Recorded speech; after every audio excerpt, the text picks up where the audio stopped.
च 481 तितली रघुवंशी मैंशन में। और तभी अवनीत का फोन वाइब्रेट हुआ। उसमें एक मैसेज आया, जीजू आज दुनिया भर का ट्रैफिक है और मैं ट्रैफिक में फंस गया। रघुवंशी मैंशन भी नहीं जा पा रहा हूँ। आप तितली को अपने साथ ले जाओ। कोई पूछेगा तो बोल देना आपकी पेशेंट है या कोई भी बहाना मार देना। आई एम सॉरी जीजू, पर मैं क्या करूँ, मैं खुद ट्रैफिक में फंस गया, अभी तक मैंशन नहीं जा पाया। प्लीज जीजू, आप समझ रहे हैं ना, मैंने किसी से फोन मांगकर आपको मैसेज किया है। प्लीज जीजू इस बार एडजस्ट कर लो, नेक्स्ट टाइम कभी आपको नहीं फंसाऊंगा। अवनीत ने उस नए नंबर पर ओके लिखा और सेंड कर दिया और फिर तितली को देखकर बोला, तितली मेरे घर चलोगी। शिवांगी ने नामे गर्दन हिला दी। अवनीत ने बोला, अनिरुद्ध ने कहा था ना जीजू की बात मानोगी। शिवांगी ने फिर हाँ मैं गर्दन हिला दी। अवनीत उठा, उसने शिवांगी की तरफ हाथ बढ़ाया। शिवांगी ने अपना एक हाथ अवनीत के हाथ पर रख दिया और दूसरे हाथ से अपने क्यूब को भी पकड़ा हुआ था। अवनीत शिवांगी को अस्पताल से बाहर ले आया। उसने शिवांगी के लिए गाड़ी का गेट खोला और शिवांगी को उसमें बैठा दिया। शिवांगी पहली बार गाड़ी में बैठी थी, मतलब किडनैप होने के बाद पहली बार गाड़ी में बैठी थी। उसने रोड पर गाड़ी तो देखी थी, लेकिन उसे नहीं पता था कि गाड़ी में बैठकर कैसा लगता है। वो किसी छोटे बच्चों की तरह हर चीज को छू छू कर देख रही थी और तभी अवनीत ड्राइविंग सीट पर आकर बैठ गया। उसने शिवांगी को देखकर कहा, तितली मेरी गाड़ी अच्छी है ना? शिवांगी बोली, डॉक्टर की गाड़ी अच्छी है। अवनीत को हंसी आ गई। फिर उसने बहुत प्यार से शिवांगी के गाल पर हल्का सा हाथ रखा और बोला, चलो मैं तुम्हें अपना घर दिखाता हूँ, डॉक्टर साहब का घर भी बहुत अच्छा है। शिवांगी ने हमें गर्दन हिला दी, लेकिन अगले ही पल मुंह बनाकर बोली, अनिरुद्ध चाहिए, अनिरुद्ध चाहिए। अवनीत बोला, अनिरुद्ध बहुत बिजी है। शिवांगी हैरानी से बोली, बिजी? अवनीत ने कहा, बिजी मतलब वो कुछ काम कर रहा है, जब उसका काम हो जाएगा तब वो तुमसे मिलने जरूर आएगा। तब तक चलो मैं तुम्हें अपना घर दिखाता हूँ। और तुम्हें पता है मेरे घर में भी तुम्हारी जैसी एक प्रिंसेस है, लेकिन वो थोड़ा गुस्सा करती है। शिवांगी बोली, गुस्सा? गुस्सा मतलब? अवनीत ने कहा, तितली अब गुस्से का मतलब तो तुम्हें अनिरुद्ध ही समझा पाएगा। इतना कहकर उसने गियर चेंज किया और गाड़ी स्टार्ट कर दी। करीब 1 घंटे बाद अवनीत ने गाड़ी एक बड़े से बंगले के बाहर रोकी। वो बांग्ला उसी का था, उसी की मेहनत का बनाया हुआ। वो शिवांगी को लेकर गाड़ी से उतरा और फिर उसे देखकर बोला, तितली मेरी जो प्रिंसेस है ना, वो थोड़ा चिल्लाएगी, गुस्सा करेगी, ठीक है, लेकिन तुम डरना मत। शिवांगी ने हमें गर्दन हिला दी। अवनीत ने अपने दिल को मजबूत किया और शिवांगी को लेकर अपने घर के गेट के बाहर आ गया। उसने जैसे ही बेल बजाने के लिए अपना हाथ उठाया, उससे पहले ही पीहू ने गेट खोल दिया और गुस्से में बोली, 15 मिनट लगते हैं तुम्हारे हॉस्पिटल से यहाँ तक आने में, लेकिन तुम 1 घंटे बाद आए हो। तुम्हें नहीं पता कि आज हमें रघुवंशी मैंशन जाना है। अवनीत कुछ नहीं बोला। पीहू फिर से गुस्से में बोली, मुझे समझ नहीं आता मेरे घर वालों ने मुझे तुम्हारे साथ क्यों बांध दिया। मेरी जिंदगी नरक बनाकर रखी हुई है। मैं तुम्हारे साथ नहीं रहना चाहती, लेकिन फिर भी अपनी इज्जत की वजह से रह रही हूँ। अरे मैं तुम्हें डिवोर्स नहीं दे सकती, तुम तो दे सकते हो। रोज रोज के झगड़े से मैं परेशान हो गई हूँ। अवनीत कुछ नहीं बोला और तभी पीहू की नज़र शिवांगी पर गई, जो अवनीत की बाजू पकड़कर उसी के पीछे छुप रही थी। पीहू कुछ देर तक शिवांगी को ही देखती रही। शिवांगी का मासूम सा चेहरा देखकर पीहू का गुस्सा शांत हो गया। वैसे भी पीहू का गुस्सा उसके कंट्रोल में नहीं था। वो खुद एक बीमारी से गुजर रही थी। उसने अपनी आंखों के सामने वीरा और विराज पर गोली चलते हुए देखा था, जिसके चलते वो अपने गुस्से को कंट्रोल ही नहीं कर पाती थी। वो अपनी जिंदगी का एक हिस्सा भूल चुकी थी, वो हिस्सा जिसमें उसने अवनीत के साथ अपनी जिंदगी के सपने देखे थे, और वो अपनी जिंदगी में अवनीत को ही सबसे बड़ा दुश्मन मानती थी। और एक अवनीत था जो पीहू को अब भी बहुत प्यार करता था, रोज उसके हाथों बेइज्जत होता था, लेकिन फिर भी उसके प्यार में कभी नहीं आई थी, बल्कि वो और ज्यादा पीहू की केयर करता था। वो तो बस एक उम्मीद में पीहू के साथ जिंदगी बिता रहा था कि एक न एक दिन पीहू ठीक हो जाएगी और वो अपने अवनीत को फिर से अपना लेगी। पीहू बहुत देर तक शिवांगी को ही देखती रही। शिवांगी के नैन नक्श वीरा जैसे थे, लेकिन उसकी आंखें विराज जैसी। शिवांगी के चेहरे में उसे वीरा और विराज दोनों नजर आ रहे थे, लेकिन पीहू को समझ नहीं आ रहा था कि उसे हुआ क्या है। उसने अचानक अपने सिर को पकड़ लिया। उसके सिर में हल्का हल्का दर्द होने लगा। उसे धुंधला धुंधला सा कुछ नजर आ रहा था, जैसे उसने किसी को गोली मारते हुए देखा था। पीहू को ऐसे देखकर अवनीत की हालत खराब हो गई। उसने अगले ही पल पीहू को गले लगाया और उसकी कमर को हल्का सा रब करते हुए कहा, अंडस्को, पीहू क्या हुआ है? पीहू धीरे से बोली, अंडस्को, पता नहीं, सिर दर्द हो रहा है, बहुत ज्यादा हो रहा है। अवनीत पीहू को लेकर सीटिंग एरिया में आया। उसने पीहू को आराम से सोफे पर बिठाया और खुद किचन में से पानी लेकर आया और फिर उसने पीहू को पानी पिलाया। थोड़ी देर में पीहू थोड़ा ठीक हो गई। पीहू ने शिवांगी की ओर देखकर कहा, अंडस्को, ये लड़की कौन है? अवनीत बोला, अंडस्को, मेरी पेशेंट है। पीहू अब भी शिवांगी को देख रही थी। शायद वो ठीक होती तो पीहू को देखकर उसे शक हो जाता कि वो वीरा और विराज की बेटी है, लेकिन पीहू तो खुद बीमारी से गुजर रही थी। उसे क्या ही याद आता। वो बहुत देर तक शिवांगी को ही देखती रही। फिर उसने अपना एक हाथ बढ़ाकर शिवांगी को अपने पास आने का इशारा किया। शिवांगी ने अवनीत की तरफ देखा तो अवनीत ने भी उसे अंदर आने का इशारा किया।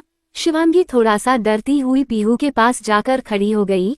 पीहू ने उसके हाथ को पकड़ा और उसे अपने पास बिठा लिया और बहुत देर तक उसके सुंदर से चेहरे को देखते रही। ना जाने क्यों पीहू ने उसके दोनों गाल को अपने हाथों में भरा और उसके माथे को चूमकर बोली, अंडस्को, क्या नाम है तुम्हारा? शिवांगी ने धीरे से कहा, अंडस्को, तितली। पीहू ने मुस्कुराकर कहा, अंडस्को, बहुत प्यारा नाम है। कौन कौन है घर में? अब शिवांगी को समझ नहीं आया कि पीहू क्या पूछ रही है। शिवांगी ने अवनीत की तरफ देखा तो अवनीत बोला, अंडस्को, पीहू वो ठीक नहीं है, मतलब वो थोड़ी मेंटली अपसेट है, मतलब पूरी तरीके से नहीं है। उसे सब कुछ समझ आता है, वो सब कुछ बोलती है, पर वो अभी थोड़ा बीमार है, तुम समझ रही हो ना? पीहू ने हल्की सी हाँ में गर्दन हिलाई, लेकिन उसकी नजरें शिवांगी पर ही टिकी हुई थी। वो बोली, अंडस्को, अच्छा समझ गई, लेकिन इसे देखकर लगता नहीं कि ये बीमार है। अवनीत बोला, अंडस्को, अब तो ये बहुत ठीक हो गई है, थोड़े दिनों में बिल्कुल ठीक हो जाएगी। पीहू ने पूछा, अंडस्को, तो तुम इसे घर लेकर क्यों आए हो? अवनीत ने कहा, अंडस्को, इसका फ्रेंड इसे अस्पताल छोड़कर चला गया, वो कहीं फंस गया, इसे मैं किसी के भरोसे छोड़ नहीं सकता था, इसलिए अपने साथ ले आया। पर तुम फिक्र मत करो, ये यहाँ नीता दी मेड रह लेगी, मैं और तुम रघुवंशी मैंशन ले चलते हैं। पीहू ने ना में गर्दन हिलाते हुए कहा, अंडस्को, नहीं, इसे भी रघुवंशी मैंशन लेकर चलते हैं। देखो ना कितनी प्यारी सी है, एकदम गुड़िया जैसी, बहुत प्यारी बच्ची है। अवनीत ने हाँ में गर्दन हिलाई। फिलहाल अपनी बीवी से पंगे नहीं लेना चाहता था। बेचारे का एक ही तो काम था पीहू को खुश रखने का, लेकिन फिर भी पीहू अपनी बीमारी के चलते गुस्सा कर ही देती थी। आखिरकार तीनों जाकर गाड़ी में बैठ गए। अवनीत आगे बैठा था, पीहू और शिवांगी पीछे। पीहू को खुद समझ नहीं आ रहा था वो शिवांगी की तरफ इतना क्यों झुक रही है। अवनीत ने फ्रंट मिरर में देखा तो पीहू शिवांगी के बालों को संवार रही थी। अचानक ही अवनीत के दिल ने कहा, अंडस्को, मैं गलत नहीं हो सकता, मुझे भी शिवांगी के साथ एक अटैचमेंट महसूस होती है और अब तो पीहू को भी हो रही है। कहीं ऐसा तो नहीं ये वीरा दीदी की बेटी हो? इसके नैन नक्श भी वीरा दीदी से मिलते हैं, मैं गलत भी तो हो सकता हूँ। शिवाय भैया कभी झूठ नहीं बोलेंगे, उन्होंने खुद कहा था कि उनकी बेटी मर गई। नहीं नहीं, ये कोइंसिडेंस है। वैसे भी एक शक के तो कितने ही लोग होते हैं, कितने ही लोगों के नैन नक्श सेम से होते हैं। मैं कुछ ज्यादा ही सोच रहा हूँ, लेकिन मेरे दिल का क्या? दिल तो कभी झूठ नहीं बोलता, वो क्यों उस लड़की की तरफ झुक रहा है? मेरा तो मेरा पीहू को भी इस पर प्यार आ रहा है, वरना पीहू तो अब तक गुस्से में मेरा ढोकला बना देती है। आखिरकार अपने मन से लड़ झगड़ कर अवनीत ने गाड़ी रघुवंशी मैंशन के बाहर। अवनीत ने गाड़ी से उतरकर बैक सीट का गेट खोला। पीहू बहुत प्यार से शिवांगी को गाड़ी से उतार कर अंदर ले जाने लगी। जैसे जैसे वो उसे अंदर लेकर जा रही थी, वैसे ही वैसे आर्या, दृष्टिहीर और रूही ने गेट की तरफ देखा। चारों ही गेट की तरफ देख रही थी, जैसे उन्हें लग रहा था कि कोई आने वाला है। चारों के ही दिल की धड़कन बढ़ रही थी। रूही को सबसे ज्यादा बेचैनी हो रही थी, क्योंकि वो उसके सगे भाई की बेटी थी। वो बात अलग है कि वो जानती नहीं थी। वैसे भी रूही सुबह सुबह राजवीर के कंधे को भिगो चुकी थी, क्योंकि उसे विराज की याद आ रही थी। राजवीर ने उसे बहुत समझाया था, तब जाकर रूही खुद को संभाल पाई थी। लेकिन अब इस वक्त उसे विराज की एकदम से याद आने लगी। उसे कुछ समझ नहीं आ रहा था कि वो क्यों ऐसे कर रही है। और तभी पीहू शिवांगी को लेकर मेंशन के अंदर आई। सब शिवांगी और पीहू को ही देखने लगे। शिवांगी सच में वीरा जैसी ही दिखती थी। शिवांगी को देखकर सबने मुंह पर हाथ रख लिया और वो एक साथ धीरे से बोले, वीरा। इतने सारे लोगों को देखकर शिवांगी डर गई। वो जल्दी से 2 कदम पीछे चली और अवनीत की बाजू पकड़कर उसके पीछे छुप गई। फिलहाल तो वो अवनीत के अलावा वहां किसी को नहीं जानती थी। वो बात अलग है कि वो थोड़ा सा पीहू के साथ घुल गई थी। फिर भी अनिरुद्ध ने उसे अवनीत की ही बात मानने के लिए कहा था, इसलिए उसे फिलहाल अवनीत पर ही विश्वास था। अवनीत ने शिवांगी के हाथ पर हाथ रखकर हल्का सा रब करते हुए कहा, डरो मत, ये मेरी और पीहू की फैमिली है। शिवांगी ने अपनी छोटी सी मुंडी निकालकर अवनीत को देखा और हैरान होकर बोली, फैमिली मतलब? अवनीत ने धीरे से कहा, तितली, जैसे तुम और अनिरुद्ध फैमिली हो ना, वैसे ही ये सब पीहू की और मेरी फैमिली है। शिवांगी ने फिर धीरे से पूछा, पीहू? अवनीत ने बोलते पीहू की तरफ इशारा करते हुए कहा, इसका नाम पीहू है। शिवांगी ने पीहू को देखा और कंफर्म करते हुए बोली, पीहू? पीहू ने हाँ में गर्दन हिलाते हुए कहा, हाँ, जैसे तुम तितली ऐसे मैं पीहू। अवनीत शिवांगी को संभालता हुआ सिटिंग एरिया में ले आया। उसने बहुत प्यार से शिवांगी को सोफे पर बिठाया, लेकिन शिवांगी ने अवनीत को कसकर पकड़ हुआ था, जिस वजह से अवनीत को भी शिवांगी के पास ही बैठना पड़ा। शिवांगी किसी को देख नहीं रही थी, क्योंकि जिसको देखती वो उसे ही देख रहा होता। शिवांगी थोड़ा सा अनकंफर्टेबल फील कर रही थी। वो वहां से जल्दी से जाना चाहती थी। उसने धीरे से अवनीत के कान में कहा, अनिरुद्ध चाहिए, अनिरुद्ध चाहिए। अवनीत ने धीरे से कहा, तितली, थोड़ी देर बाद यहाँ से चलेगे, उसके बाद अनिरुद्ध तुम्हें ले जाएगा। तितली ने थोड़ा सा मुंह बनाया, लेकिन अवनीत की बात मानने के अलावा उसके पास ऑप्शन भी नहीं था, इसलिए चुपचाप गर्दन झुकाकर बैठी रही। इतने सारे लोगों को देखने की उसे आदत नहीं थी। वैसे भी वो इतना बड़ा घर, उसमें इतने सारे लोग, ऊपर से सबने एक से एक ड्रेस पहनी हुई थी। तितली ने अपनी ड्रेस देखी तो वो बहुत सिंपल सी थी। जाहिर सी बात है अनिरुद्ध ने अपने बजट के हिसाब से ही उसे कपड़े दिलाए थे, लेकिन लड़की तो लड़की होती है। वहाँ इतनी खूबसूरत औरतों को अच्छी अच्छी ड्रेस पहने हुए देखकर उसे भी अच्छी ड्रेस चाहिए थी, और वो मन ही मन डिसाइड कर चुकी थी कि अब वो अनिरुद्ध से अच्छी वाली ड्रेस मांगेगी। 482 तितली, मुझे राखी बांधनी है। रघुवंशी मेंशन का एक एक इंसान शिवांगी को ही देख रहा था। शिवाय भी बहुत देर से शिवांगी को ही निहारे जा रहा था। उसके मन में भी आया कहीं ये शिवांगी तो नहीं, और तभी हर्षवर्धन ने सबको देखकर कहा, बस करो, अब क्या इस लड़की को घूरते ही रहोगे। सब अपनी नजर इधर उधर करने लगे, लेकिन फिर भी चोर नजरों से शिवांगी को ही देख रहे थे। इसके बहुत सारे रीजन थे। एक तो उनका दिल अपने आप ही शिवांगी की ओर झुक रहा था, दूसरा शिवांगी बेहद खूबसूरत थी, एकदम गुड़िया जैसी, तीसरा शिवांगी की चेहरे में वीरा की झलक दिखाई देती थी, और चौथा बहुत दिनों बाद उन्होंने अपने घर में किसी ऐसी लड़की को देखा था जो इतनी प्यारी, मासूम और क्यूट लड़की थी। पहली बार अवनीत और पीहू अपने साथ रघुवंशी मेंशन में किसी को लेकर आए थे, और इसीलिए शायद सबकी नजरें शिवांगी पर ही टिकट हुई थी। हर्षवर्धन ने इस बार थोड़ा सख्ती से कहा, बस करो, ये लड़की बीमार है। अभी अवनीत ने कहा, ना तो उसे ऐसे देखकर अनकंफर्टेबल क्यों कर रहे हो। कोई भी हर्षवर्धन की बात सीरियसली नहीं ले रहा था। ना चाहते हुए भी वो बार बार शिवांगी को ही आंखें उठाकर देख रहे थे। इस बार हर्षवर्धन ने शिवाय की ओर देखा तो शिवाय खुद शिवांगी को नजर भरकर देखे जा रहा था। हर्षवर्धन ने थोड़ा सा दांत पीसते हुए कहा, अंडरस्कोर शिवाय कम से कम तुम तो मेरी बात सुनो। शिवाय सुनकर शिवांगी को वो सब याद आने लगा जो उसने काल कोठरी में बिताया था। वो बोली अंडरस्कोर शिवाय मॉन्स्टर है, शिवाय मॉन्स्टर है। पूरी रघुवंशी फैमिली ने शिवांगी की ओर देखा। शिवांगी ने डर के मारे अवनीत की बाजू पकड़ ली और फिर से दोहराने लगी अंडरस्कोर शिवाय मॉन्स्टर है, शिवाय मॉन्स्टर है। सब हैरानी से शिवांगी को देख रहे थे और तभी अवनीत ने हल्का सा मुस्कुरा कर कहा अंडरस्कोर वो इसकी तबीयत ठीक नहीं है ना, इसीलिए इग्नोर करो। अवनीत ने फिर शिवांगी से धीरे से कहा अंडरस्कोर शिवांगी अनिरुद्ध ने मना किया था ना, शिवाय मॉन्स्टर नहीं है। लेकिन शिवांगी फिर भी धीरे से बोली अंडरस्कोर शिवाय मॉन्स्टर है, शिवाय मॉन्स्टर है।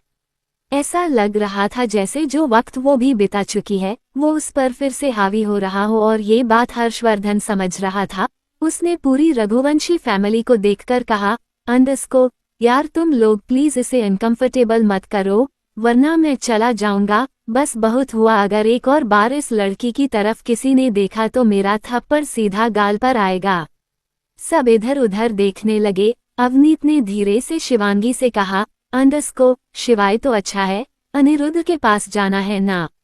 शिवांगी ने हाँ में है गर्दन हिला दी। अवनीत बोला अंडरस्कोर तो फिर किसी को कुछ मत बोलना, अब चुप हो जाओ। शिवांगी चुप हो गई और चुपचाप नजर झुकाकर अवनीत की बाजू पकड़े वहीं बैठी रही। अवनीत ने पीहू की ओर देखकर कहा अंडरस्कोर जल्दी से राखी बांध दो ना, फिर चलेंगे। पीहू ने हाँ में गर्दन हिलाए और एक एक करके अपने भाई को यानी सीनियर रघुवंशियों को राखी बांधने लगी।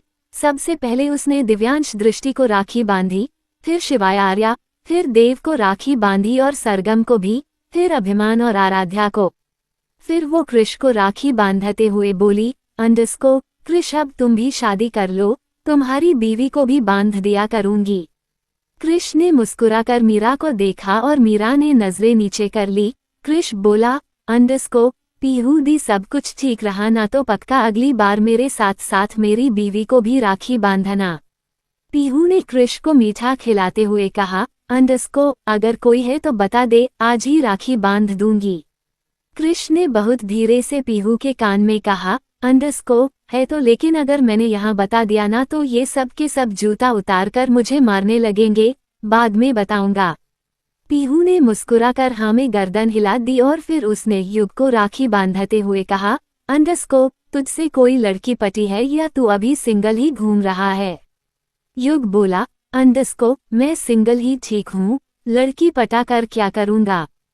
फाइनली पीहू ने सबको राखी बांध ली और तभी राजवीर बोला अंडरस्कोर पीहू मुझे राखी नहीं बांधोगी। इतना कहकर राजवीर ने मुस्कुराकर पीहू को देखा तो पीहू शर्मिंदगी के साथ बोली अंडरस्कोर जीजू क्या है, मैं उस वक्त बच्ची थी, मुझे क्या पता कि ऐसे शादी नहीं होती, मुझे आप अच्छे लगते थे तो इसलिए मैं आपके पीछे भागती थी। राजवीर ने पीहू के गालों को पढ़कर हल्का सा खींचते हुए कहा अंडरस्कोर हाँ पता है तुम बहुत प्यारी थी, बहुत प्यारी, पूरा पूरा दिन मुझे परेशान करती थी, मेरी तुम्हारी अलग ही बॉन्डिंग थी। पीहू ने मुस्कुराकर कहा अंडरस्कोर हाँ लेकिन जीजू मैं आपको मिठाई तो खिला सकती हूँ ना। इतना कहकर उसने राजवीर को मिठाई खिलाई और राजवीर ने पीहू के बालों को चूम लिया। इसमें दो राय नहीं थी कि पीहू को घर में सब प्यार करते थे।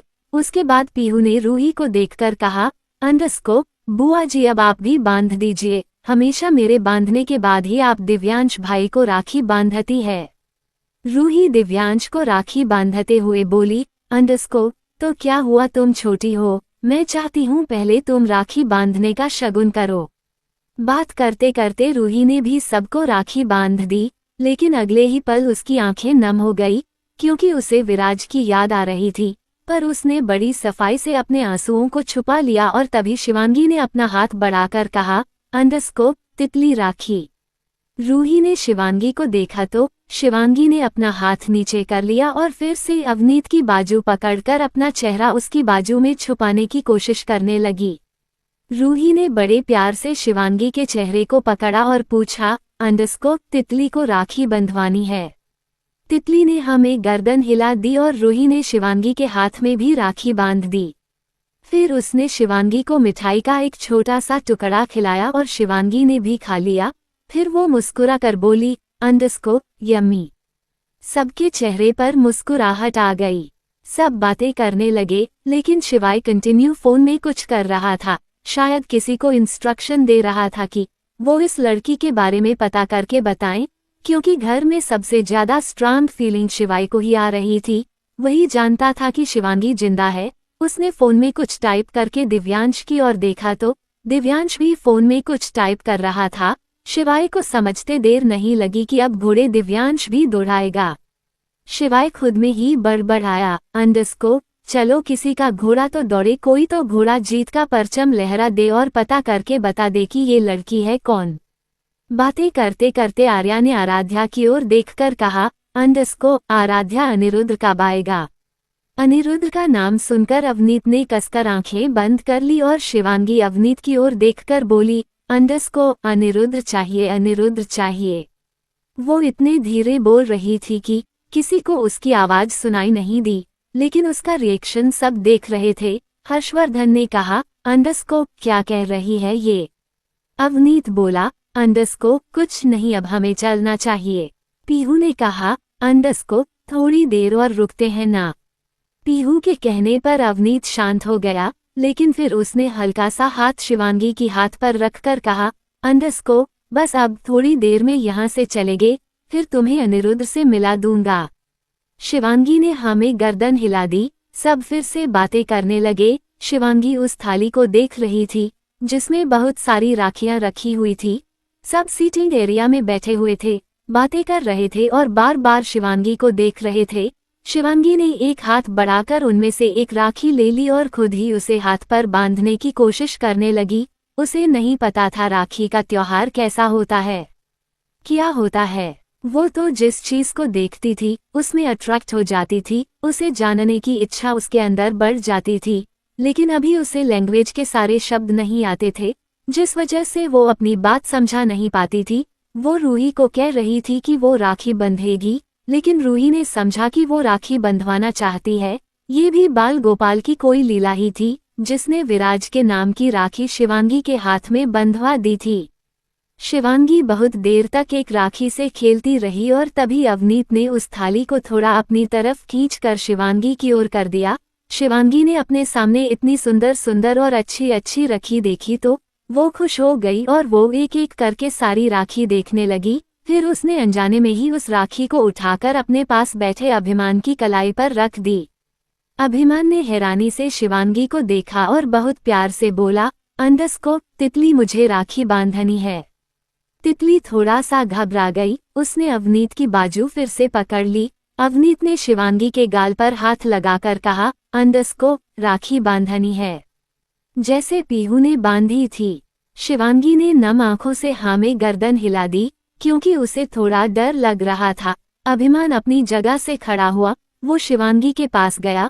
उसने अपनी कलाई शिवांगी की ओर बढ़ाई और बोला, अंडरस्को बांध दो। शिवांगी ने एक नजर अवनीत को देखा, जैसे परमिशन मांग रही हो। अवनीत ने मुस्कुराकर कहा, अंडरस्को हाँ बांध दो। शिवांगी के चेहरे पर हल्की सी मुस्कुराहट आई और उसने राखी फिर से अभिमान की कलाई पर रख दी। सब हैरानी से अभिमान और शिवांगी को देख रहे थे। अभिमान किसी के सामने नहीं झुकता था, लेकिन आज शायद शिवांगी को देखकर वो उसके साथ बहुत प्यार से बिहेव कर रहा था। शिवांगी ने भी अभिमान की कलाई पर जैसे तैसे उल्टी सीधी राखी बांध दी। फिर उसने मिठाई ली और अभिमान की ओर बढ़ाई। अभिमान मिठाई नहीं खाता था, लेकिन शिवांगी ने खिलाने की कोशिश की तो उसने खा ली। फिर उसे याद आया कि पीहू ने टीका भी लगाया था। शिवांगी ने बहुत तरीके से अपने अंगूठे में टीका लिया और फिर अभिमान के माथे पर लगा दिया। फिर खुश होकर बोली, अंडरस्को तितली ने राखी बांध दी।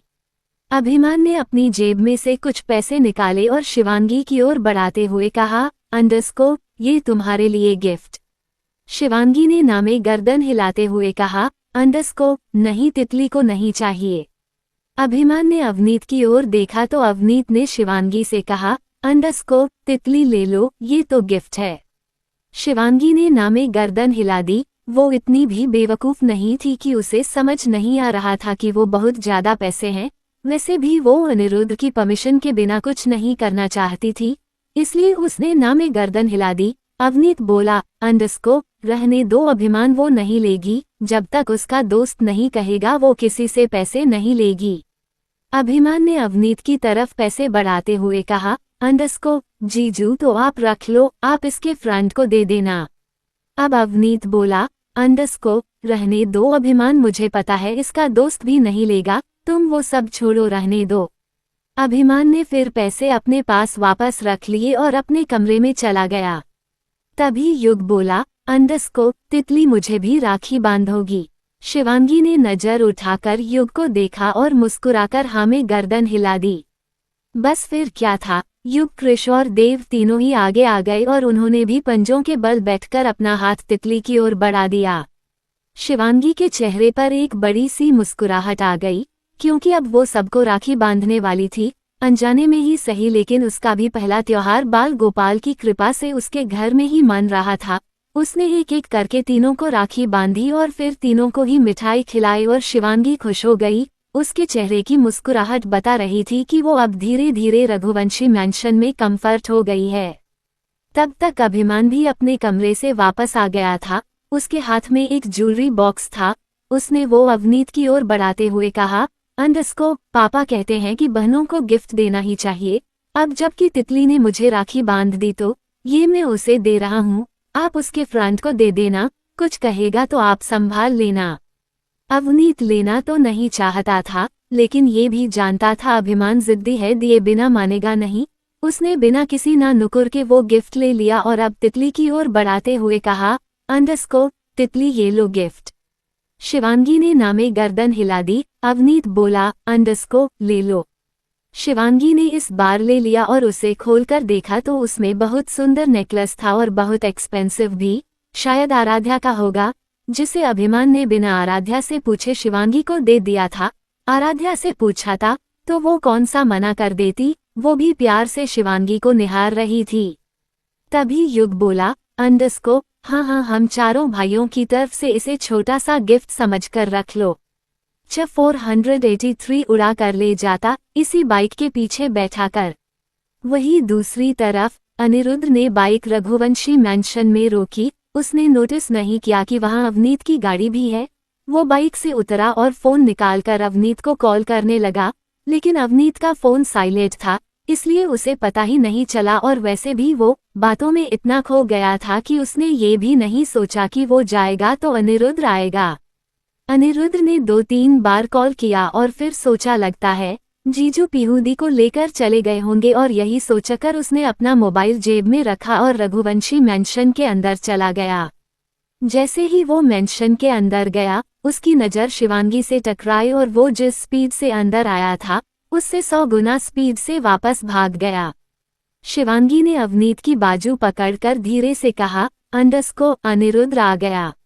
अनिरुद्ध का नाम सुनकर अवनीत ने आराध्या की ओर देखा तो आराध्या बोली, अंडरस्को अरे भाई अभी तो आए थे, अभी कहाँ भाग गए। अब अवनीत को शिवांगी की बातों पर यकीन हो गया। उसने जल्दी से अपना मोबाइल निकाला जिसमें दुनिया भर के मैसेज और बहुत सारी मिस कॉल थी। अवनीत खड़ा होकर बोला, अंडरस्को पीहू अब हमें चलना चाहिए, बहुत देर हो गई। अब पीहू मना नहीं कर पाई, वैसे भी अगर वो मना करती तो हीर पीहू को डांट देती। हीर बिल्कुल बर्दाश्त नहीं कर पाती थी जब पीहू अवनीत पर चिल्लाती थी। हालांकि पीहू जानबूझकर ये सब नहीं करती थी, लेकिन फिर भी हीर को बुरा लगता था। उसे लगता था कि अवनीत ने आधी जिंदगी पीहू को ठीक करने में डेडिकेट कर दी और पीहू फिर भी उस पर हुक्म चलाने की कोशिश करती है। इसलिए पीहू कुछ नहीं बोली, चुपचाप उठकर अवनीत की तरफ देखकर बोली, अंडरस्को ठीक है चलो। अवनीत ने हर्षवर्धन सामने हाथ जोड़े और बोला, अंडरस्को ठीक है मैं जा रहा हूँ, चाचू अपना ख्याल रखना, अगर बीपी ऊपर नीचे होगा तो मुझे कॉल कर देना। हर्षवर्धन ने हाथ जोड़कर अवनीत और पीहू को विदा कर दिया। पीहू शिवांगी को संभालती हुई वहां से बाहर आ गई। वहां शिवांगी ने अनिरुद्ध की बाइक देख ली। अनिरुद्ध खुद अवनीत की गाड़ी के पीछे छुप रहा था। उसने अवनीत को मैसेज किया, अंडरस्को जीजू मरवाने का पूरा प्लान कर लिया। अरे मैं कब से आपको कॉल कर रहा हूँ, मैसेज कर रहा हूँ और आप हो कि रिप्लाई नहीं कर रहे। जबकि आप जानते हो कि अगर तितली ने मुझे यहाँ देख लिया तो मैं आराध्या को समझा नहीं पाऊंगा।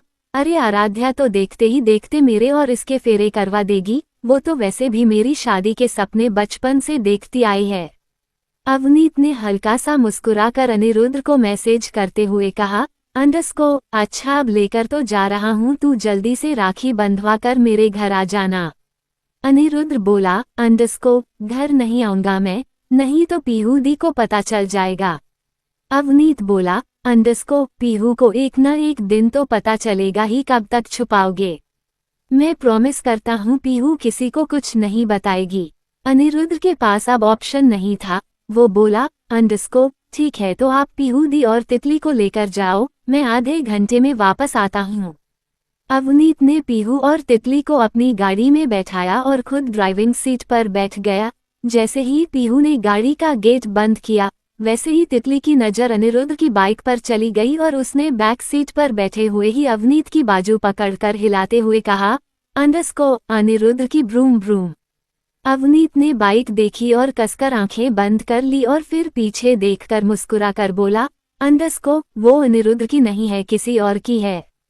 तभी पीहू बोली, अनिरुद्ध की तो है, लेकिन एक मिनट, ये अनिरुद्ध को कैसे जानती है? अब अवनीत के पास जवाब नहीं था, फिर भी उसने पीहू को समझाते हुए कहा, वो सब मैं तुम्हें बाद में बताऊंगा, अभी चलो इसका दोस्त वेट कर रहा है। लेकिन तितली पैर पटकने लगी और बोली, अनिरुद्ध की ब्रूम ब्रूम, अनिरुद्ध चाहिए। पर अब अवनीत वहां रुकने वाला नहीं था, उसने अपनी गाड़ी घुमा ली। जैसे ही उसने गाड़ी घुमाई वैसे ही अनिरुद्ध ने गहरी सांस ली, लेकिन तभी शिवांगी ने पीछे पलटकर अनिरुद्ध को देखा तो वो रोने लगी और बोली, अनिरुद्ध चाहिए। अनिरुद्ध शिवांगी को जाते हुए देख रहा था और समझ भी रहा था कि उसे इस वक्त उसकी जरूरत है, लेकिन क्या करता, आराध्या से राखी बंधवाना भी जरूरी था। अनिरुद्ध ने अवनीत को मैसेज करते हुए कहा, तितली रो रही है, थोड़ी देर संभाल लो। अवनीत बोला, हाँ मैं संभाल लूंगा, तू जल्दी से आराध्या से राखी बंधवा कर आ जा। अनिरुद्ध मेंशन के अंदर चला गया। अनिरुद्ध अंदर गया, आराध्या डाइनिंग टेबल के पास खड़ी हुई थी। उसने अनिरुद्ध को देखकर कहा, बहुत जल्दी नहीं आ गए भाई, थोड़ी भी शर्म नहीं आती? मैं सुबह से इंतजार कर रही हूँ और अब आए हो शाम के 5 बजे। अनिरुद्ध ने दोनों हाथों से अपने कान पकड़ कर कहा, सॉरी आराध्या, वो क्या करूं, ट्रैफिक में फंस गया था। तभी शिवाय बोला, अवनीत और पीहू अभी गए हैं। अनिरुद्ध बोला, हाँ अंकल, मैंने उनकी गाड़ी जाते हुए देखी। इतना कहकर अनिरुद्ध जाकर शिवाय के पास बैठ गया और उसने अपनी बाजू ऊपर करते हुए कहा, आराध्या जल्दी से राखी बांध दे, मुझे जाना है। जाना तो आराध्या को भी था। उसने एक बार अभिमान की तरफ देखा, लेकिन अभिमान की नजरें उसके फोन में थी। आराध्या ने थाली तैयार की और अनिरुद्ध के पास आई। उसने अनिरुद्ध को राखी बांध दी। अनिरुद्ध ने सरगम और मीरा को देखकर कहा, तुम दोनों भी बांध दो, जैसे आराध्या मेरी बहन ऐसे तुम दोनों भी तो मेरी बहन हो। मीरा के चेहरे पर मुस्कुराहट आ गई, खुश तो सरगम भी हो गई। दोनों ही आगे आई और उसने अनिरुद्ध को एक एक करके राखी बांध दी। अनिरुद्ध ने अपनी जेब में से कुछ पैसे निकाले और थाली में रखकर कहा, तीनों बहनें मिलकर बांट लेना, प्लीज लड़ना मत। अनिरुद्ध की बात सुनकर सब हंसने लगे। सरगम बोली, नहीं भाई, आपने हमें बहन का दर्जा दिया, हमारे लिए वही काफी है। कहते कहते सरगम की आंखों में पानी आ गया। अभिमान ने सरगम और मीरा को देखा और फिर मंदिर की तरफ, जहां वो आज सुबह ही बाल गोपाल से कुछ डील करके आया था, लेकिन उसे लग नहीं रहा था कि बाल गोपाल उसकी डील को सीरियस ले रहे हैं। तभी अभिमान का फोन वाइब्रेट हुआ और वो गार्डन की ओर चला गया। अनिरुद्ध खड़ा होकर बोला, आराध्या मैं जा रहा हूँ। आराध्या हैरानी से बोली, अभी तो कुछ खाया भी नहीं। अनिरुद्ध बोला, प्लीज मैं जा रहा हूँ। आराध्या ने कहा, मैं जा रहा हूँ मतलब? बैठो, मैं अभी कुछ खाने के लिए लेकर आती हूँ। अनिरुद्ध ने ना में गर्दन हिलाते हुए कहा, आराध्या किसी और दिन आ जाऊंगा, आज सच में बहुत इम्पोर्टेंट काम है, वैसे भी घर जाते जाते 2 घंटे लग जाएंगे, रास्ते में बहुत ट्रैफिक है। तभी सरगम बोली, अंडरस्को, तो जाने की जरूरत ही क्या है, यहीं रुक जाओ, वैसे भी तो आप अकेले रहते हो। मीरा ने भी हमें गर्दन हिलाते हुए कहा, अंडरस्को, हाँ भैया रुक जाए ना। अनिरुद्ध ने नामे गर्दन हिला दी और बोला, अंडरस्को, प्लीज मेरी बहनों मुझे जाने दो, बहुत जरूरी काम है। सीनियर रघुवंशी ने भी अनिरुद्ध को मनाने की कोशिश की, लेकिन उसने सबकी तरफ हाथ जोड़ लिए। आखिरकार आर्या बोली, अंडरस्को, अच्छा ठीक है चले जाना, लेकिन कुछ खाकर। अनिरुद्ध ने नामे गर्दन हिलाई, बोला, अंडरस्को, आंटी किसी और दिन आऊंगा, सच कह रहा हूँ, पक्का प्रॉमिस। इतना कहकर अनिरुद्ध जैसे ही जाने को हुआ, वैसे ही उसका फोन वाइब्रेट हुआ, जिसमें मैसेज था, अंडरस्को, भाई जल्दी आजा, ये रो रो कर पागल हो रही है, इसे आज के आज अनिरुद्ध नहीं मिला ना तो पता नहीं क्या कर देगी। अनिरुद्ध ने मैसेज रीड किया और फिर रिप्लाई करते हुए बोला, अंडरस्को, बस 5 मिनट जीजू, आप मुझे सड़क पर ही मिलना। इतना कहकर उसने फोन जेब में रखा और जल्दी जल्दी कदमों से बाहर की तरफ जाने लगा। बाहर जाते ही उसने ध्यान नहीं दिया और उसकी टक्कर अभिमान से हो गई। अभिमान के हाथ में जो मोबाइल था वो जमीन पर गिर पड़ा। अभिमान ने दांत पीसते हुए कहा, अंडरस्को, अंधे हो, दिखाई नहीं देता। अनिरुद्ध अपनी बाइक की तरफ जाता हुआ बोला, अंडरस्को, गलती से टक्कर लग गई, जानबूझकर नहीं किया। अभिमान ने अपना मोबाइल उठा लिया और बोला, अंडरस्को, साले अपनी आंखों का इलाज करा ले, मुझसे टकराया मत कर वरना मेरा दिमाग घूम जाएगा, वैसे भी दोनों भाई बहन ने मुझे पागल करके रखा हुआ है। अभिमान ने अपनी बाइक स्टार्ट कर ली और फिर बड़े प्यार से अभिमान को देखकर बोला, अंडरस्को, अगर तेरी भी कोई बहन होती ना तो मैं भी तुझे साला बना लेता, और तेरी किस्मत थोड़ी अच्छी है कि तेरी बहन नहीं है, वरना सच कहता हूँ तेरी बहन को तो तेरी आंखों के सामने से उड़ा कर ले जाता, इसी बाइक के पीछे बैठा कर। इतना कहकर उसने अभिमान की तरफ आंख मार दी और अभिमान जिसकी कोई बहन ही नहीं थी और जो थी वो बहुत बड़ी थी, उसे गुस्सा आ गया, सिर्फ इसलिए कि अनिरुद्ध ने हवा में बात कर दी। वो गुस्से में एक कदम अनिरुद्ध की तरफ बढ़ा और बोला, अंडरस्को, साले मेरी बहन होती ना तो तेरे साए से भी दूर रखता। अनिरुद्ध ने अपनी बाइक घुमा ली और अभिमान को देखकर बोला, अंडरस्को, सच कह रहा हूँ, बहुत किस्मत वाले हो तुम कि तुम्हारी कोई बहन नहीं है, वरना इसी बाइक के पीछे बैठी होती। इतना कहकर वो जल्दी से वहां से चला गया, क्योंकि उसे तितली के पास जाना था। उसके जाते ही अभिमान पैर पटक कर बोला, अंडरस्को, साले तेरे जैसे लड़के को तो मैं अपनी बहन के आसपास भी भटकने नहीं देता। आधे घंटे बाद अनिरुद्ध ने बाइक एक सड़क पर रोकी जहां पहले ही अवनीत गाड़ी रोककर खड़ा हुआ था और गाड़ी के बाहर पीहू तितली दोनों खड़ी थी। तितली बस रो रही थी और पीहू उसे बार बार चुप कराने की कोशिश कर रही थी।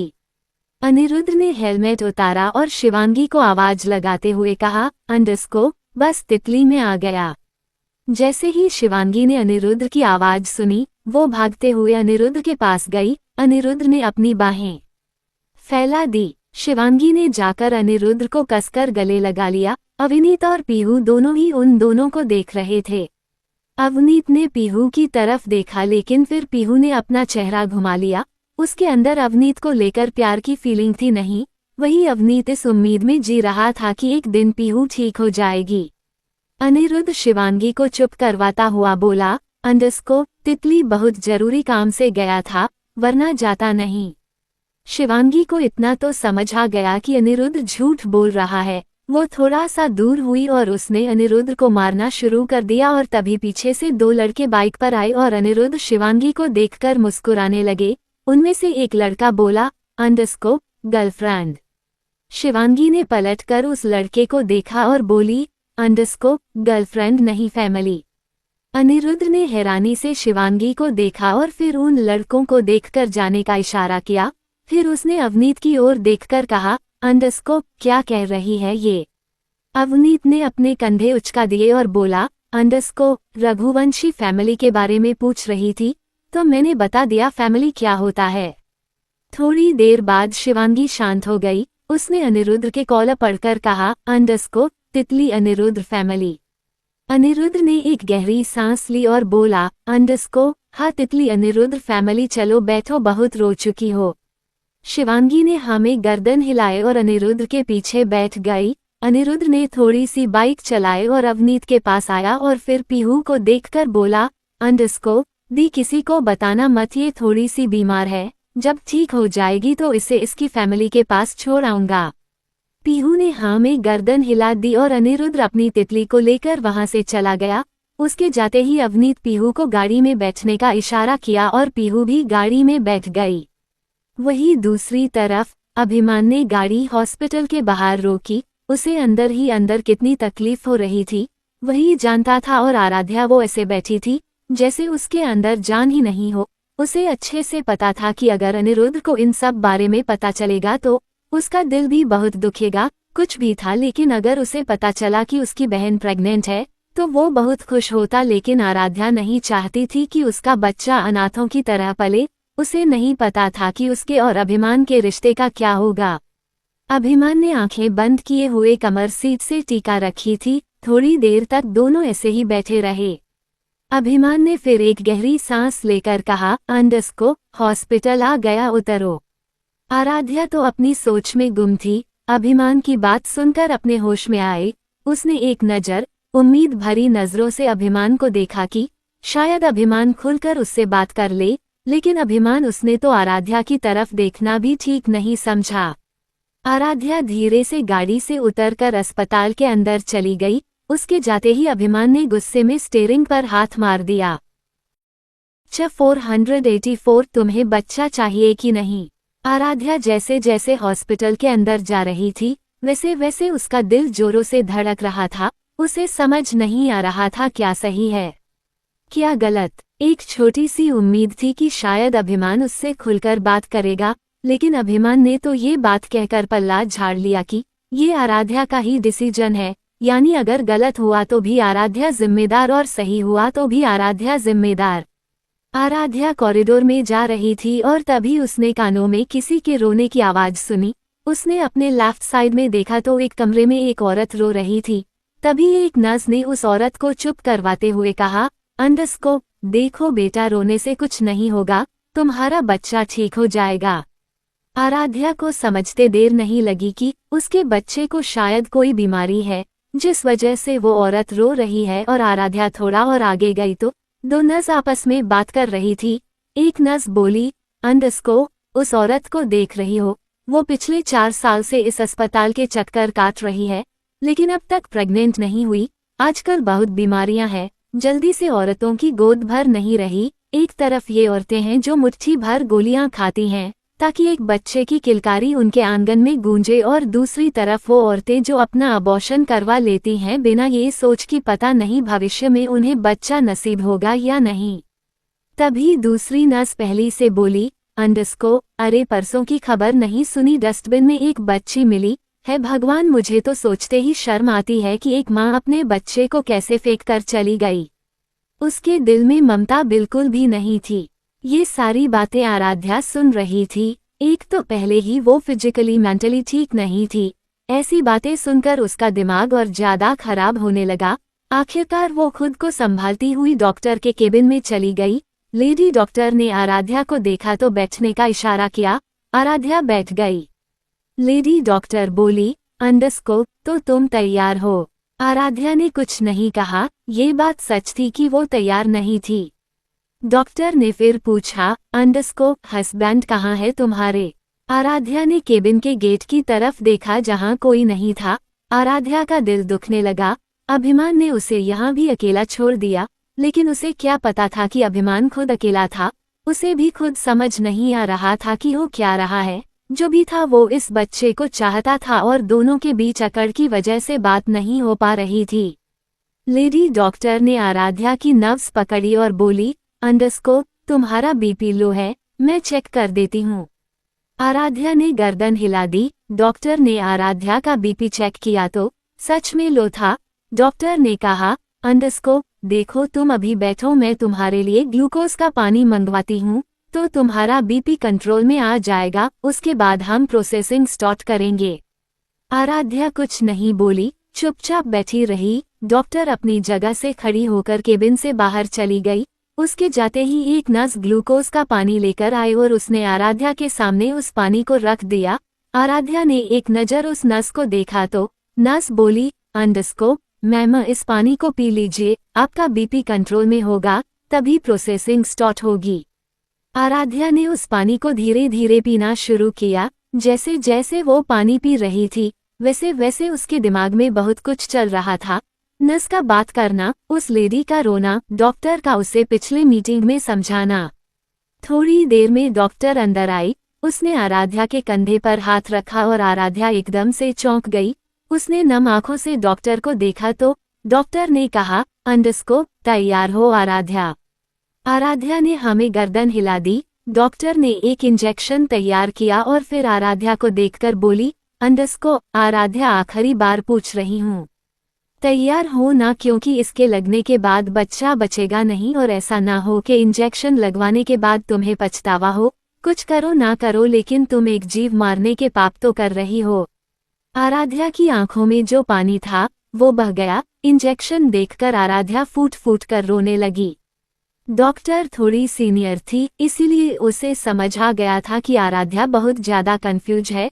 डॉक्टर ने इंजेक्शन डस्टबिन में फेंका और आराध्या को गले लगाकर कहा, सुनो बेटा, तुम्हारी माँ की उम्र की हूँ, इसलिए समझा रही हूँ, तुम किसी छोटे मोटे खानदान की बहू नहीं हो, रघुवंशी खानदान की बहू हो। तुम्हारे ऊपर कुछ रिस्पॉन्सिबिलिटी है। मुझे बताओ कि तुम ये बच्चा क्यों नहीं चाहती। आराध्या ने रोते रोते अपने आंसू पोंछे और बोली, क्योंकि मेरे रिश्ते का कुछ पता नहीं, मुझे अभिमान कभी भी डाइवोर्स दे सकते हैं। मेरा और उनका कोई रिश्ता नहीं है। हमारे बीच जो कुछ भी हुआ वो अनजाने में हुआ, जिसके चलते अभिमान ने मुझसे शादी कर ली। मेरा बच्चा हो जाएगा तो पता नहीं अभिमान उस बच्चे को एक्सेप्ट करेंगे भी या नहीं। आपने देखा ना, उन्हें मेरे डिसीजन से कोई लेना देना नहीं है। लेडी डॉक्टर ने आराध्या को खुद से दूर किया। उसकी आंखों में आंसू पोंछकर बोली, तो फिर मेरी बात सुनो। पहली बात तो ये कि औरत को बच्चा पालने के लिए आदमी की जरूरत नहीं है। तुम अपने बच्चे को अकेले भी पाल सकती हो, इतनी कैपेबिलिटी है तुम्हारे अंदर। दूसरी बात ये, तुम्हें कैसे पता कि अभिमान को बच्चा नहीं चाहिए? क्या उसने तुम्हारे सामने ये कहा कि उसे ये बच्चा नहीं चाहिए? आराध्या रोते रोते बोली, लेकिन उन्होंने ये भी तो नहीं कहा कि उन्हें ये बच्चा चाहिए।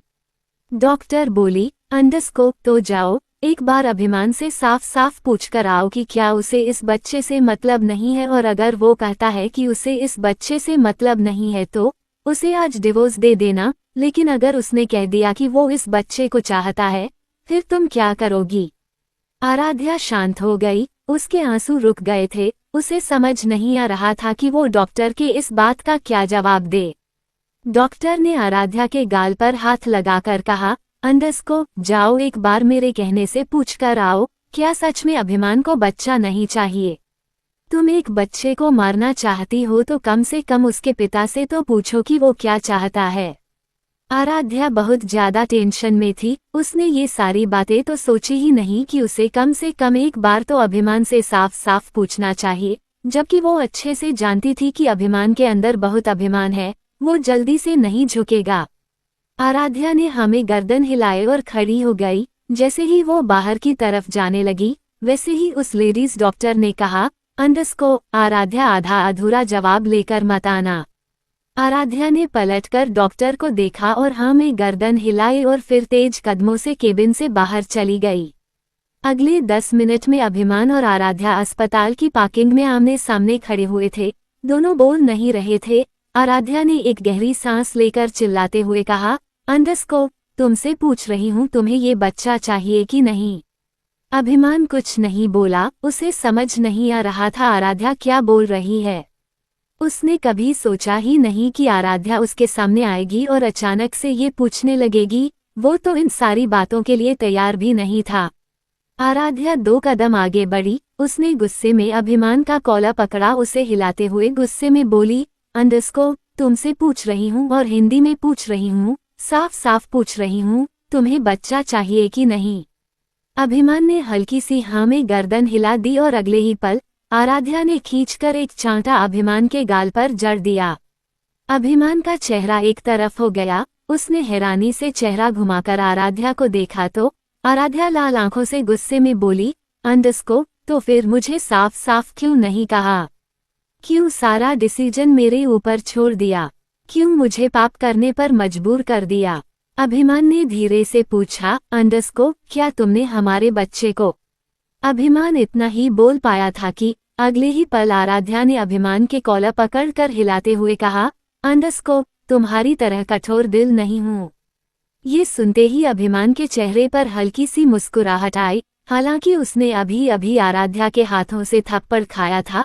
अगर कोई आम दिन होता तो आराध्या के थप्पड़ का जवाब अभिमान बहुत अच्छे से देता, लेकिन सिचुएशन बहुत अलग थी। वो इतना तो समझ रहा था कि अभी आराध्या खुद से लड़ रही है। आराध्या अगले ही पल गुस्से में बोली, अंडरस्को, मुझे मेरे बच्चे को पालने के लिए तुम्हारी जरूरत नहीं है। मैं अकेले ही अपने बच्चे की परवरिश कर सकती हूँ। तुम रहो अपने अभिमान के साथ, अपने एटीट्यूड के साथ, अपने घमंड के साथ। मैं और मेरा भाई इस बच्चे को अच्छे से संभाल लेंगे। इतना कहकर आराध्या जैसे ही पलट कर जाने को हुई, अभिमान ने आराध्या की कलाई पकड़ी और उसे खींचकर अपने गले लगा लिया। कुछ बोला नहीं। बंदे में सच में बहुत एटीट्यूड था, लेकिन उसके चेहरे की चमक बता रही थी कि वो आराध्या के इस डिसीजन से कितना खुश है। अभिमान का दिमाग भी बहुत खराब था, इसीलिए वो अस्पताल के अंदर गया ही नहीं। आराध्या अपने आंसू रोक नहीं पाए और अभिमान के गले लगकर रोने लगी। अभिमान भी कंटिन्यू आराध्या की कमर को सहला रहा था। फिर उसने आराध्या को खुद से दूर किया। फिर अभिमान बोला, अंडरस्को, तुम्हारा भाई क्यों पालेगा? मेरा बच्चा है, मैं अपने बच्चे की परवरिश खुद करूंगा और मुझे अगर अपने बच्चे को अपने पास रखने के लिए जिंदगी भर तुम्हें झेलना पड़े तो मैं तुम्हें झेल लूंगा। आराध्या को गुस्सा आया। उसने अभिमान के सीने पर खींचकर एक पंच मारा। अभिमान को हंसी आ गई। फिर उसने आराध्या के माथे को चुम्मा और बोला, अंडरस्को, देखो ना तुम मुझे पसंद करती ना मैं तुम्हें पसंद करता, लेकिन हम इस बच्चे के लिए साथ में रह सकते हैं। वैसे भी अगर मैं तुम्हें छोड़कर किसी और से शादी करूंगा तो वो कौन सा अच्छी होगी? क्या पता तुमसे भी खतरनाक मिल जाए। और चलो मेरी छोड़ो, अगर तुमने मुझे डिवोर्स देकर दूसरी शादी करी तो जरूरी थोड़ी ना है कि तुम्हें प्रिंस चार्मिंग मिले। हो सकता है कोई टकला मिल जाए। इसीलिए अपनी दुश्मनी भुला देते हैं और कोशिश करते हैं अपनी शादीशुदा जिंदगी को ठीक से चलाने की। मैं गुस्सा करूंगा, तुम बोलना मत, बस चल जाएगी हमारी जिंदगी। आराध्या को अभिमान की ऐसी बेतुकी बातों पर गुस्सा तो बहुत आ रहा था, लेकिन वो कुछ बोली नहीं। फिलहाल तो उसे भी संतुष्टि थी कि अभिमान भी बच्चे को चाहता था और उसके लिए इतना ही काफी था कि उसका बच्चा उसकी तरह अनाथ होकर नहीं पलेगा। अभिमान आराध्या को संभालता हुआ गाड़ी तक ले आया। उसने आराध्या को गाड़ी में बैठाया और खुद ड्राइविंग सीट पर बैठ गया। अभिमान आज बहुत खुश था। अगले ही पल अभिमान की गाड़ी हवा से बातें करने लगी। आराध्या कुछ बोल नहीं रही थी, पर उसके जो 2 दिन से सिर दर्द हो रहा था वो खत्म हो गया था। अब वो खुशी खुशी इस बच्चे को इस दुनिया में ला सकती थी। तभी आराध्या ने महसूस किया कि अभिमान ने गाड़ी रोक दी। आराध्या ने अभिमान को देखकर कहा, अंडरस्को, इतनी जल्दी रघुवंशी मैंशन आ गए?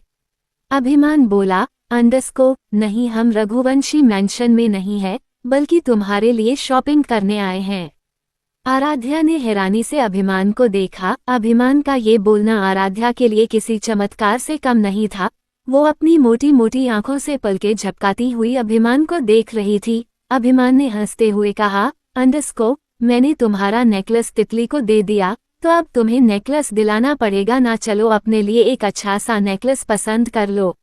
आराध्या बोरियत भरे लहजे में बोली, अंडरस्को, मुझे नहीं चाहिए, मेरे पास बहुत सारे हैं, जरूरत होगी तो बड़ी माँ से कह दूंगी, वो और दिला देगी।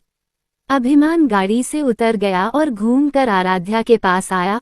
फिर उसने आराध्या की तरफ का गाड़ी का गेट खोला और अपना हाथ उसकी तरफ बढ़ाते हुए कहा, अंडरस्को, बड़ी माँ से मांग लेना, लेकिन फिलहाल मैंने तुम्हारा एक नेकलेस कम कर दिया, इसीलिए मुझे दिला देने दो। चलो उठो। आराध्या अच्छे से जानती थी कि अभिमान कितना जिद्दी है, वो बिना उसे नेकलेस दिलाए नहीं जाएगा। आराध्या ने अभिमान के हाथ पर अपना हाथ रखा और गाड़ी से उतर गई। थोड़ी ही देर में दोनों एक ज्वेलरी शॉप पर बैठे हुए थे। अभिमान पहली बार किसी ज्वेलरी शॉप में आया था, कभी अपनी माँ, बड़ी माँ, चाची और बुआ के साथ भी नहीं आया था, लेकिन आज बहुत खुश था, इसलिए आराध्या को लेकर आ गया। सेल्स गर्ल ने बहुत सारे नेकलेस अभिमान के सामने रख दिए। अभिमान सबको देख रहा था, उसे सारे नेकलेस ही सुंदर लग रहे थे। फिर उसने आराध्या की तरफ देखकर कहा, अंडरस्को, कौन सा पसंद है? 485 डू गर्लफ्रेंड्स। अभिमान नेकलेस को देखकर आराध्या की तरफ देखकर बोला, अंडरस्को, पसंद करो। आराध्या बोली, अंडरस्को, सारे अच्छे हैं, कोई भी ले लो।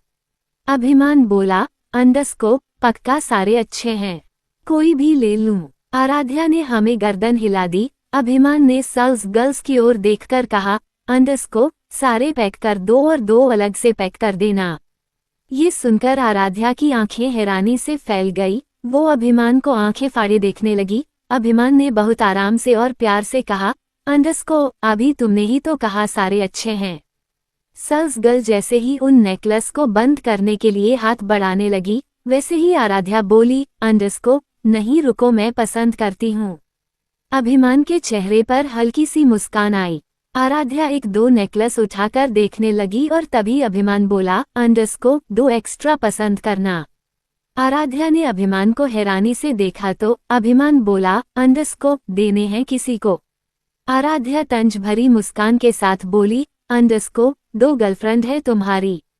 कमाल है, लोगों से तो एक नहीं संभलती और तुम 2 गर्लफ्रेंड और 1 बीवी अच्छे से संभाल रहे हो। अभिमान ने आराध्या को देखा लेकिन कुछ कहा नहीं। फिर वो एक मीठी सी मुस्कुराहट के साथ बोला, अंडरस्को, जल्दी से पसंद कर लो, घर भी जाना है। वो दोनों ज्वेलरी शॉप से निकलकर अपनी गाड़ी के पास आ गए थे और 1 घंटे बाद अभिमान ने गाड़ी मेंशन के बाहर रोकी। आज अभिमान के चेहरे पर मुस्कुराहट चिपक गई थी, जो जाने का नाम ही नहीं ले रही थी। वो गाड़ी से उतरा, उसने आराध्या को भी संभाल कर गाड़ी से उतारा। फिर वो दोनों अंदर आ गए। अंदर आते ही अभिमान की नज़र हर्षवर्धन पर गई, जो लिविंग एरिया के सोफे पर बैठकर चश्मा लगाकर कुछ पेपर देख रहा था। अभिमान से अपनी खुशी अब संभाले नहीं संभल रही थी। वो भागता हुआ हर्षवर्धन के पास गया और बिना सोचे समझे उसे गले लगाकर बोला, अंडरस्को, बड़े पापा, आप दादा बनने वाले हो? सॉरी, बड़े दादा बनने वाले हो। ये सुनते ही हीर और आर्या किचन में काम कर रही थी। वो बाहर आए, उसने आराध्या की तरफ देखा तो आराध्या के चेहरे पर भी एक मीठी सी मुस्कुराहट थी। वो दोनों ही खुश हो गई। तभी शिवाय स्टडी रूम से बाहर आया। आर्या ने शिवाय को देखकर कहा, अंडरस्को, मिस्टर ऑलराउंडर दादा बनने की तैयारी कर लीजिए, आराध्या प्रेग्नेंट है। शिवाय के चेहरे पर भी मुस्कुराहट आ गई, लेकिन हर्षवर्धन वो हैरानी से अभिमान को देख रहा था। अभिमान ने कहा, अंडरस्को, क्या हुआ बड़े पापा? यकीन नहीं है ना, सच कह रहा हूँ, अभी अभी डॉक्टर से कंफर्म करके आए हैं। हर्षवर्धन ने अपना चश्मा उतारा और अभिमान को देखकर कहा, अंडरस्को, लेकिन अभी तो तुम्हारी शादी को 1 महीना भी नहीं हुआ, तो इतनी जल्दी बहू प्रेग्नेंट कैसे हो गई? ये सुनते ही सबके चेहरे उतर गए, खासकर अभिमान। उसने तो अपना सलाइवा गटक लिया। शिवाय तो जैसे स्टडी रूम से बाहर आया था, वैसे ही अंदर जाने लगा। आराध्या के चेहरे की मुस्कुराहट गायब हो गई। आर्या और हीर एक दूसरे को देखकर हैरान हो गए, बाकी वहां कोई नहीं था। हर्षवर्धन ने शिवाय को रोकते हुए कहा, अंडरस्को, शिवाय, ये मैं क्या सुन रहा हूँ? आराध्या प्रेग्नेंट है। शिवाय ने अपना फोन निकाला और फोन पर नाटक करता हुआ बोला, अंडरस्को, हाँ, मैं अभी डिटेल चेक करके तुम्हें सेंड करता हूँ। हाँ, बिल्कुल बिल्कुल। फिर उसने हर्षवर्धन की तरफ देखा और फोन का बहाना लेकर स्टडी रूम में चला गया, क्योंकि वो तो अच्छे से जानता था आराध्या प्रेग्नेंट कैसे है। वही अभिमान चोर नजरों से हर्षवर्धन को देख रहा था। हर्षवर्धन ने एक नज़र आराध्या को देखा, जो सिर झुका के खड़ी हुई थी। हर्षवर्धन बोला, अंडरस्को, बहू तुम अंदर जाओ। आराध्या चुपचाप नज़र झुकाकर अंदर चली गई। हर्षवर्धन ने एक नज़र आर्या को देखा तो वह भी जल्दी से पलटकर किचन में चली गई। हर्षवर्धन ने अभिमान को देखा। अभिमान नज़र झुकाकर जाने लगा, लेकिन तभी उसने अभिमान की बाजू पकड़कर अपने पास बैठा लिया और बोला, अंडरस्को, तुम्हें शर्म नहीं है ये सब करते हुए?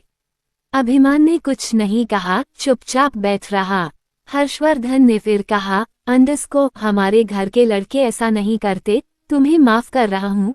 क्योंकि तुमने जिस लड़की के साथ हद पार की उसी से तुमने शादी की। ऐसा नहीं है कि मैं तुम्हारी खुशी में खुश नहीं हूँ, लेकिन तरीका बहुत गलत था। अभिमान, खुद को संभालो, बच्चे नहीं हो तुम, आगे चलकर तुम्हें पूरा अंपायर संभालना है, समझे।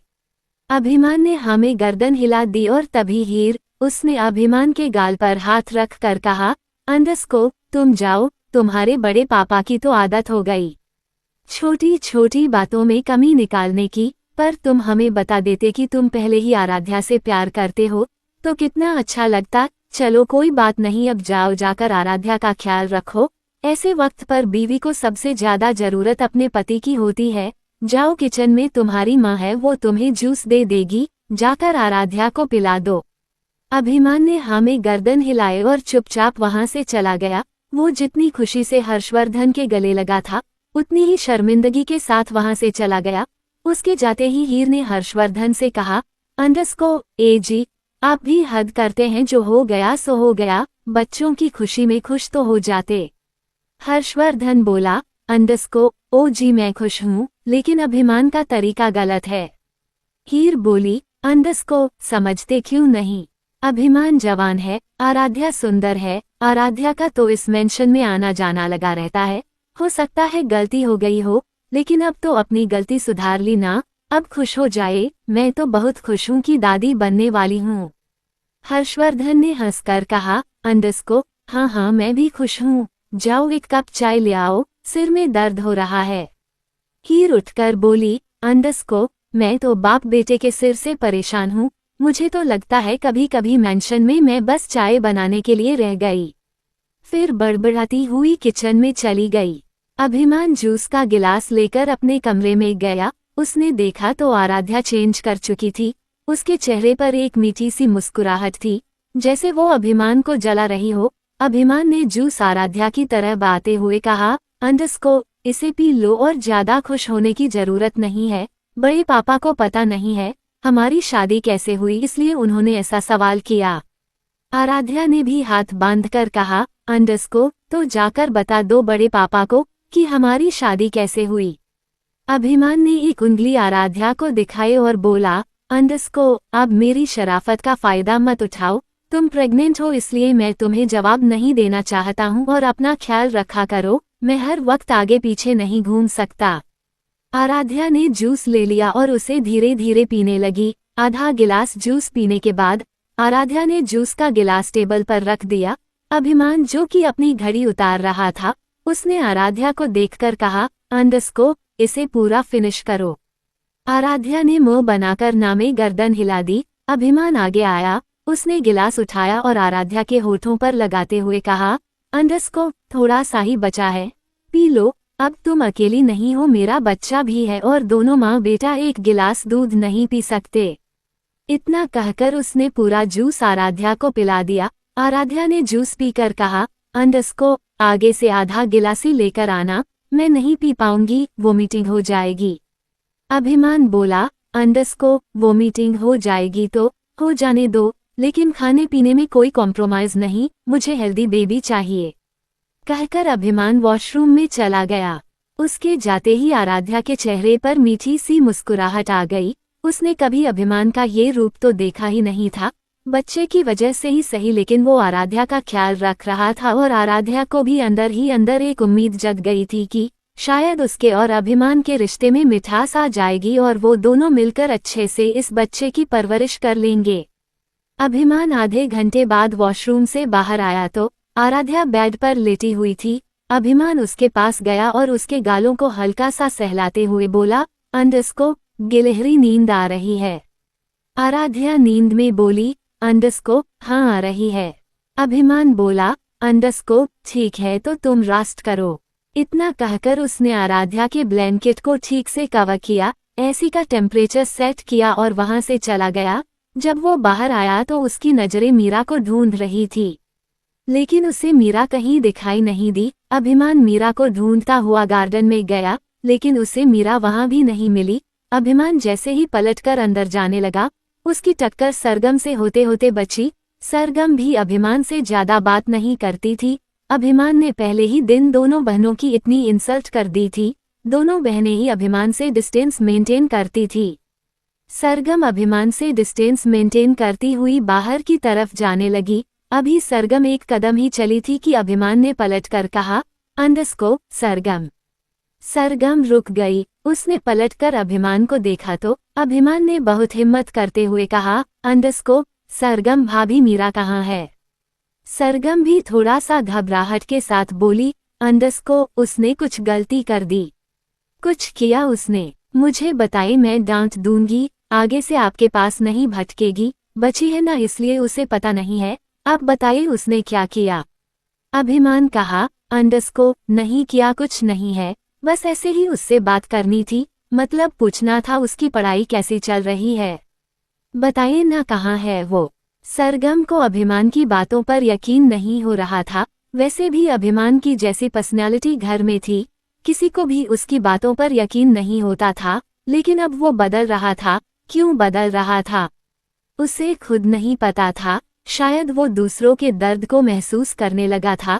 सरगम ने धीरे से कहा, अंडरस्को अपने कमरे में होगी, लेकिन अगर उसने कुछ किया है तो मुझे बता दो, उसे मत डांटना, वो जल्दी रोने लग जाती है।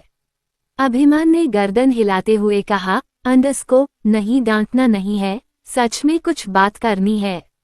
इतना कहकर अभिमान मीरा के कमरे की तरफ चला गया। सरगम को बहुत हैरानी हो रही थी, इसलिए वो भी पीछे पीछे चली गई। अभिमान मीरा के कमरे के बाहर खड़ा हुआ था, लेकिन कमरा खटखटाना के लिए उसे बहुत ज्यादा हिम्मत की जरूरत थी। किसी को मारना पीटना इंसल्ट करना तो उसके बाएं हाथ का खेल था, लेकिन मीरा से ये बोलना कि वो उसे राखी बांध दे, उसके लिए किसी टास्क से काम नहीं था।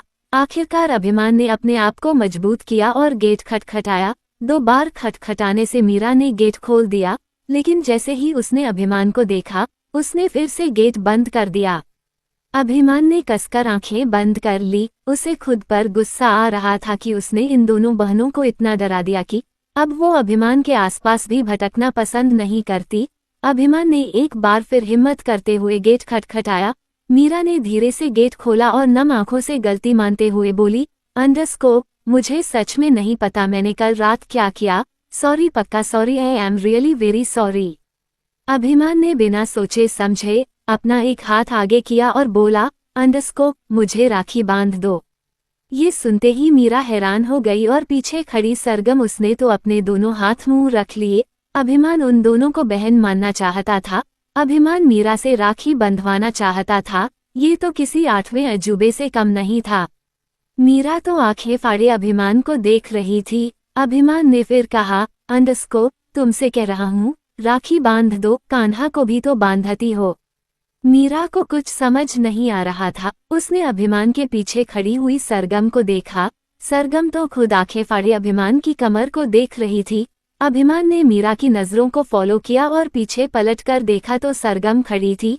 सरगम को देखकर वो थोड़ा सा अनकंफर्टेबल हो गया।